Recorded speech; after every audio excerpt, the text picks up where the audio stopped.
नौशर फेरोज़ सिंध हुकूमत जी स्पोर्ट्स ऐं youth affairs खाते पारां सिंध सूबे जे मुख़्तलिफ़ ज़िलनि में 16 साल खां घटि उमिरि नौजवाननि खे shooting, volleyball, karate, table tennis, मलाखड़े ऐं एथलेटिक्स जी तरबियत लाइ हिकु हफ़्तो फ्री कोचिंग शुरू कई वई आहे। इन सिलसिले में नौशर फेरोज़ जे नौजवाननि जी तरबियत लाइ स्कार्प कॉलोनी नौशर फेरोज़ में shooting, volleyball district sports officer Shahbaz Khan Abbasi जी ज़ेर निगरानी जारी आहिनि, जंहिंमें शूटिंग वॉलीबॉल जी कोच अब्दुर्रहमान पारां नौजवाननि जी शूटिंग वॉलीबॉल बाबति आगाही ॾिनी। इन मौक़े ते district information officer Abbas Gorho, Ali Nawaz Bhatti ऐं कोचिंग में शामिल नौजवान भी वॾी तादाद में मौजूद हुआ। गवर्नमेंट गर्ल्स डिग्री कॉलेज मोरो में भी कोचिंग क्लास लाइ सेंटर क़ाइमु कयो वियो आहे, जंहिंमें प्रिंसिपल मैडम अफशां कांधड़ो भी शरीक थी।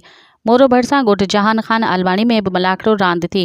मेहरापुर शहर में क़ौमी सतह जी कोच जी निगरानी ऐं सिंध काजेट अकेडमी मेहरापुर में शूटिंग जी ट्रेनिंग जारी आहे।